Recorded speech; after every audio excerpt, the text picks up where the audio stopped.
अस्सलाम वालेकुम। एक नई वीडियो के साथ आपके साथ हाज़िर हूँ। आज हमारे साथ आए हैं गेस्ट जर्मनी से और इनका नाम है वकास भाई और ये वहाँ पे रह रहे हैं तकरीबन 4 साल से।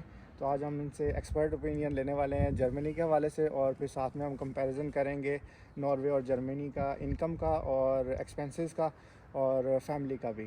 तो वकास भाई जो है वहाँ पे आईटी की फ़ील्ड में जॉब कर रहे हैं। तो चलिए स्टार्ट करते हैं। Thank you for coming. और वकास भाई हमारे साथ नॉर्वे में 4 दिन से हैं, तो इन्होंने एक कंपैरेटिव एनालिसिस किया है। तो चलिए डिस्कस करते हैं। Thank you very much, thanks for giving me opportunity.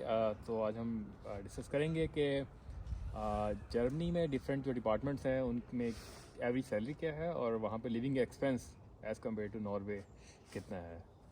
जी। तो हमने 3-4 फील्ड्स को जो है वो सिलेक्ट किया है। उसमें हम डिस्कस करने वाले हैं आईटी फील्ड को और डॉक्टर्स का, ऑप्टोमेट्रिस्ट का और फार्मासिस्ट का। तो हम इस वीडियो में जो करेंसी डिस्कस करने वाले हैं वो नॉर्वेजियन क्रोन है। तो आप अपनी जो है वो करेंसी को अगर पाकिस्तानी, इंडियन या जोन सी भी करेंसी में आप कन्वर्ट करना चाहते हैं तो उसको आप अकॉर्डिंगली कन्वर्ट करके एनालिसिस कर सकते हैं। तो सबसे पहले जो है वो हम वकास भाई से पूछते हैं कि जर्मनी में जो इनकम है वो आईटी की फील्ड में क्या इनकम है और क्या उसका एवरेज है, हम कैसे कैलकुलेट कर सकते हैं।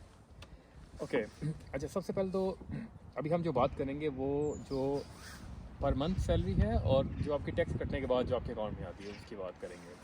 अच्छा, मेरे अपना ख्याल ये है कि जो वहाँ पे आईटी भी इवेंचुअली काफ़ी बड़ी फील्ड है और उसमें काफ़ी सारे डिपार्टमेंट्स आते हैं, काफ़ी सारी चीज़ें आती हैं। तो मेरा अपना ख्याल ये है कि जो एवरेज सैलरी है वहाँ पे वो तकरीबन कोई 37,000 क्रोन के इक्वल है। ठीक है। नॉर्वे में जो है वो आईटी की फील्ड में ऑलमोस्ट 29,000 क्रोनर्स जो हैं वो ओके। आईटी की फील्ड में सैलरी है। और उसके बाद जो है वो फैमिली का बेनिफिट्स भी कुछ होते हैं। अगर वो फैमिली है और आपके साथ एक चाइल्ड है तो चाइल्ड बेनिफिट में 2,000 क्रोनर्स ऐड हो जाएंगे। और इस तरह का कुछ जर्मनी में भी है कि फैमिली के कुछ बेनिफिट्स मिलते हैं या इनकम में कुछ डिफरेंस आता है।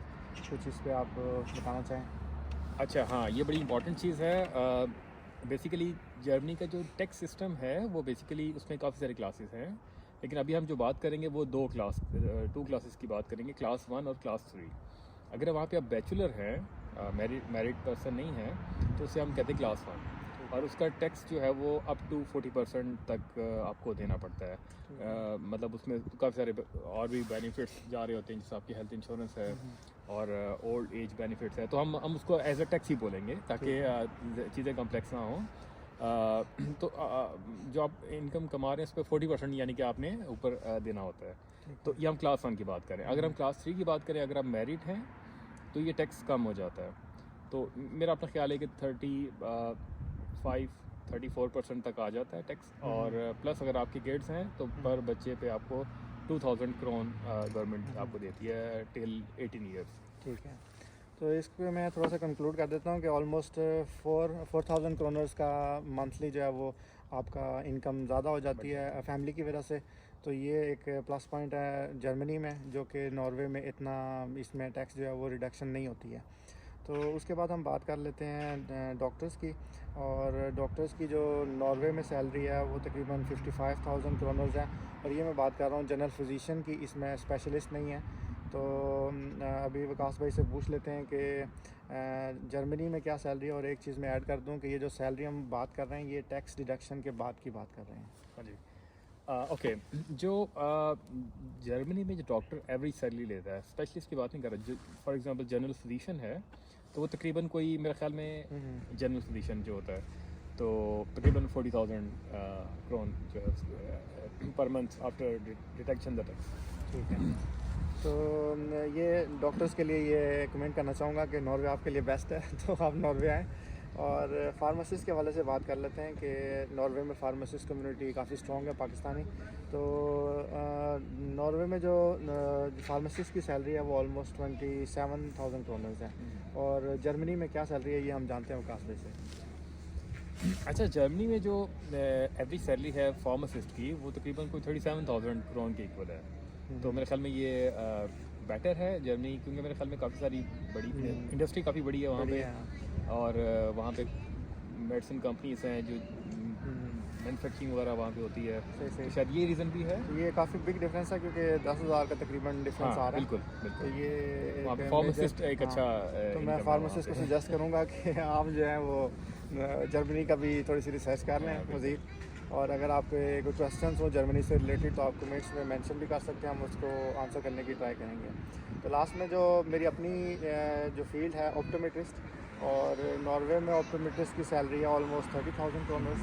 और विकास भाई से जानते हैं कि जो है वहाँ पे क्या सैलरी है ऑप्टोमेट्रिस्ट की।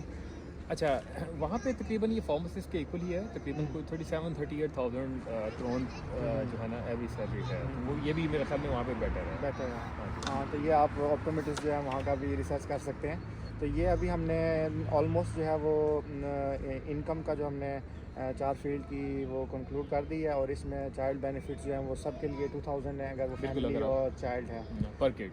पर किड। और जर्मनी में जो है वो 2000 ही है चाइल्ड के लिए, और एग्जैक्टली। 4000 प्लस वो हो जाता है फैमिली की वजह से इनकम हाँ में ऐड जब, हो हाँ जाते जी हैं। एग्जैक्टली, जब आपकी टैक्स क्लास चेंज होगी तो आपका टैक्स कम हो जाएगा।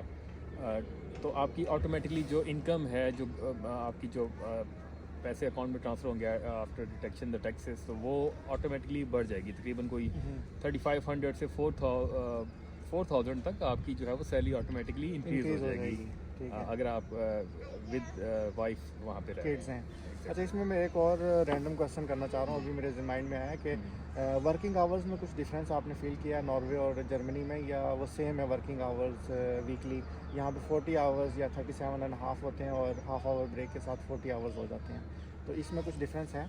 अच्छा, वहाँ पे मेरे ख्याल में सेम ही है, वहाँ पे 40 आवर्स हैं। और अब ब्रेक का मुझे नहीं आइडिया, आईटी में तो ये होता है कि आपने अलग से वो इंक्लूड नहीं होती, तो बाकी जो ऑक्यूपेशन है उसका मुझे आइडिया नहीं है, लेकिन 40 आवर्स जो स्टैंडर्ड है जो वही है। वही है बिल्कुल।